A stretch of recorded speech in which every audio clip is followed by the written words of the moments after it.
Bonjour cher 6e A, j'espère que vos vacances ont été reposantes. Alors je reprends ma formule avec la vidéo. Souvenez-vous, l'intérêt c'est qu'à tout moment vous pouvez faire pause et ainsi prendre le temps de noter correctement et proprement sur votre cahier. Et pour commencer, une accroche avec ce dessin issu d'Astérix et Obélix. C'est donc un hommage à Albert Uderzo qui représente la ville d'Athènes. Et c'est aussi en lien avec notre chapitre puisque nous allons voir en chapitre 9 le monde des cités grecques. Je vous demande de prendre une nouvelle page et d'écrire ce titre en rouge. Et voici tout d'abord une carte qui représente le monde des cités grecques. Dans ce chapitre, nous allons essentiellement parler de la zone en rouge, le monde grec, et puis un petit peu de la zone en jaune. C'est ce qu'on appelle les colonies des cités grecques. Nous y reviendrons. Vous pouvez noter donc au 1er millénaire avant Jésus-Christ, la civilisation grecque s'étend tout autour de l'espace de la Méditerranée, de la mer Méditerranée, comme vous pouvez le voir sur cette carte. Toujours en guise d'introduction, nous allons étudier ce qu'on appelle des cités-États. Nous en avions déjà parlé. Ces cités-États vont s'organiser progressivement. Ces cités-États, ce sont des territoires indépendants, autonomes. Nous allons donc étudier les cités grecques dans leur ensemble au 8e siècle avant Jésus-Christ. Donc pour cela, vous pouvez d'abord noter le grand 1, des cités indépendantes et rivales. Pour commencer cette étude, ouvrez votre manuel aux pages 64 et 65. Je vous invite maintenant à faire pause pour lire cette double page 64-65. Nous prenons la première question avec la frise « Quand les premières cités grecques sont-elles nées ?» Vous pouvez le voir sur la frise, elles sont nées au 8e siècle avant Jésus-Christ. Vous pouvez noter la réponse 1, 8e siècle avant Jésus-Christ. Question 2. Quand la démocratie à Athènes a-t-elle été instaurée? Vous le voyez aussi, je l'ai entourée, elle a été instaurée au 5e siècle avant Jésus-Christ. Vous pouvez aussi noter, donc, deuxième réponse, 5e siècle avant Jésus-Christ. Troisième question, document 1. Autour de quelle mer sont dispersées les cités grecques? Nous l'avons déjà mentionné en introduction, c'est autour de la mer Méditerranée. Donc notez-le sur votre cahier. Et enfin, dernière question avec le document 2. Dites à Athènes quel est le nom des lieux de la vie religieuse, politique et économique. Alors vous pouvez noter Agora, Parthénon, théâtre et temple. L'Agora est une grande place où l'on peut trouver différents lieux politiques. Le Parthénon et le temple sont associés aux aspects religieux et enfin le théâtre à la vie culturelle et donc aux loisirs. Voilà, en guise de bilan, vous allez pouvoir noter. Donc après avoir noté le grand 1 et les exercices, au 8e siècle avant Jésus-Christ, les Grecs vivent en Grèce d'Europe et en Asie mineure. Vous avez le concret sur la carte entourée en rouge, autour de l'espace donc de la Méditerranée. Ensuite, vous pouvez noter que les Grecs vivent dans des petits États appelés les cités, ou les cités indépendantes. Vous avez un modèle de ces cités au document 1, page 68. Comme vous le voyez sur le document 1, mais aussi celui que vous avez sous les yeux à l'instant, la cité est organisée de la manière suivante. La ville, les remparts tout autour et la campagne encore au-delà des remparts. Ça est une représentation d'Athènes, nous pouvons le voir et nous le reverrons par l'acropole qui est présent en hauteur. Pour poursuivre le cours, vous pouvez noter que chaque cité a ses propres lois et a son propre gouvernement. Ainsi, entre Athènes et Sparte, deux cités du monde grec, il y a des lois et des gouvernements qui sont différents. Ces cités sont très souvent des cités guerrières qui aiment partir en guerre. Ainsi, elles vont faire la guerre et elles vont aller récupérer des territoires tout autour de la Méditerranée. Une fois conquis, ces territoires vont porter le nom de colonies.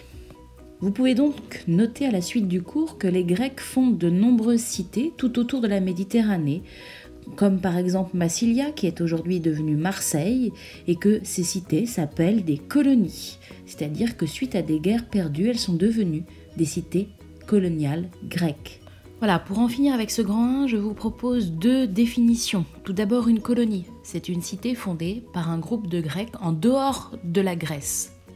Et puis une cité, c'est un petit état composé d'une ville et de sa campagne.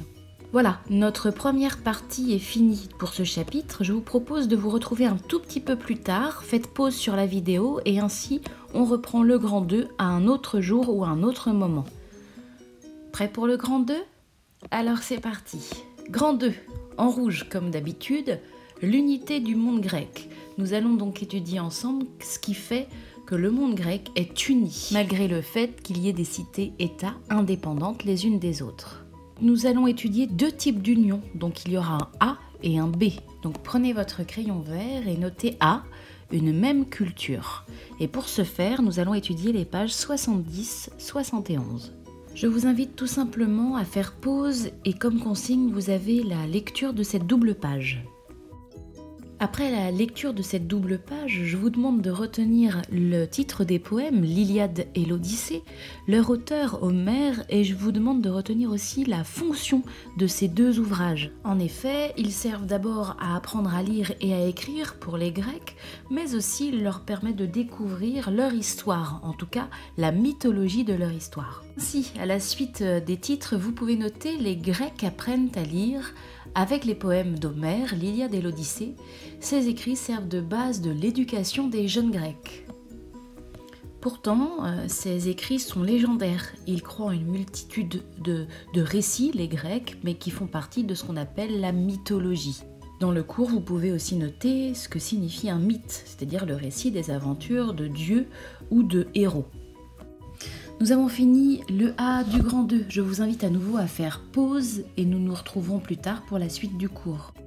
Allez, poursuivons notre cours. B. Donc toujours dans le grand 2, nous allons passer au B. Donc en vert, Olympie, sanctuaire palélénique. Rassurez-vous, nous allons expliquer le vocabulaire, mais en attendant, vous pouvez ouvrir les pages 66 et 67 de votre manuel. Pour étudier cette double page, je vous propose cette première question que montre le document 3 sur les croyances des Grecs. Vous pouvez vous aider bien sûr du vase et surtout de ce qui est noté juste à côté dans la légende. Ma deuxième question, c'est à quoi servent les jeux? Et pour ce faire, je vous demande de regarder le petit chapeau en haut de la page. À la deuxième phrase, quand il est évoqué que les Grecs font une trêve, c'est-à-dire qu'ils stoppent la guerre pour participer aux jeux. Pour répondre à la question aussi à quoi servent les jeux, je vous invite à regarder la définition de palélénique, à savoir qui est commun à tous les Grecs. Allez, faisons un petit bilan de cette étude de la double page. D'abord, je voulais que vous notiez que les Grecs croient en plusieurs dieux. Ils sont polythéistes. Alors cette phrase fait bien sûr partie du cours, vous devez la noter. À la suite du cours, vous pouvez noter qu'ils honorent les dieux en organisant des grands concours sportifs comme à Olympie. Olympie est une cité grecque autonome, indépendante où on organisait des jeux sportifs. Vous avez un plan ici de la cité de l'époque. Les Jeux olympiques actuels portent ce nom en hommage à la cité d'Olympie, qui existe toujours. Sur ce site d'Olympie, on retrouve des sanctuaires qui montrent que les Grecs ont des croyances communes. Ce sont ces croyances qui font l'unité du monde grec, dont ces sanctuaires participent à l'unité de tous les Grecs entre eux. Ainsi, vous pouvez noter la définition de sanctuaire, un lieu consacré à un dieu et entretenu par l'ensemble des cités grecques. Je vais aussi vous demander de noter la définition de palélénique. Ce sont des choses communes à tous les Grecs. À nouveau, nous arrivons à la fin d'une partie, donc je vous invite à arrêter là. Nous reprendrons plus tard. Nous pouvons donc reprendre sur le grand 3 à vos crayons rouges. Grand 3, Athènes, une cité démocratique. Afin d'étudier au mieux cette cité, Athènes, ouvrez les pages 72-73 de votre manuel. Et gardez ces pages ouvertes, elles vous seront utiles. D'abord, en vert, le A, l'organisation politique de la ville donc d'Athènes. Tout d'abord, vous pouvez regarder ce document à la page 73. Vous y voyez au centre l'Ecclésia. L'Ecclésia est essentielle pour l'organisation de la vie politique à Athènes. Ainsi, vous pouvez noter les citoyens ont le droit de discuter, de voter les grandes décisions dans une assemblée qui s'appelle l'Ecclésia. Cette Ecclésia, cette assemblée, se réunit sur une colline en plein milieu de la ville d'Athènes qui s'appelle la Pnyx.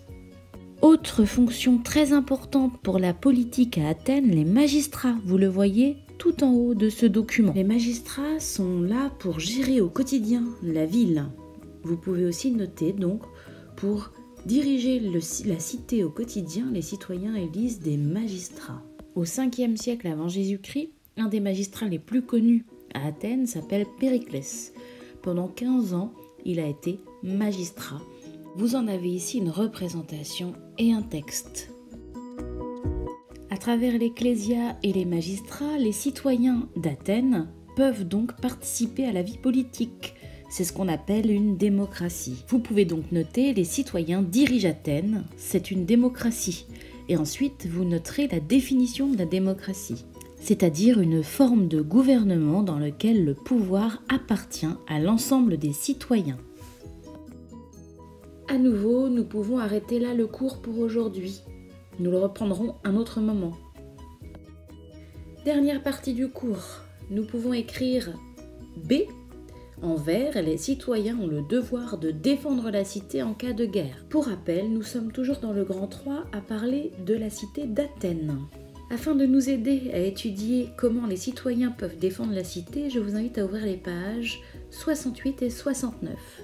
Les Athéniens participent à l'effort de guerre en étant hoplites, vous en avez une image, c'est-à-dire qu'ils sont soldats fantassins, soit soldats à pied.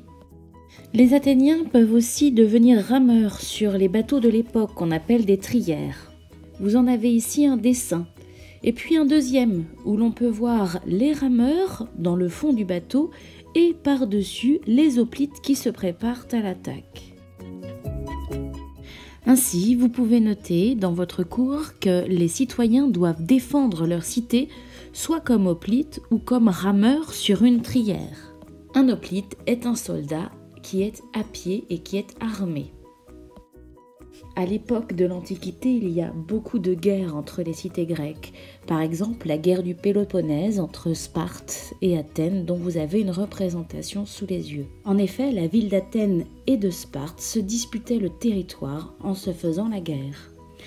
Ainsi, vous pouvez noter dans votre cours, par exemple, la guerre du Péloponnèse qui oppose Athènes à Sparte. Voilà, notre cours sur le chapitre 9 s'achève. Le monde des cités grecques, j'espère, n'a plus de secret pour vous. Nous nous retrouverons pour un prochain chapitre à un autre moment.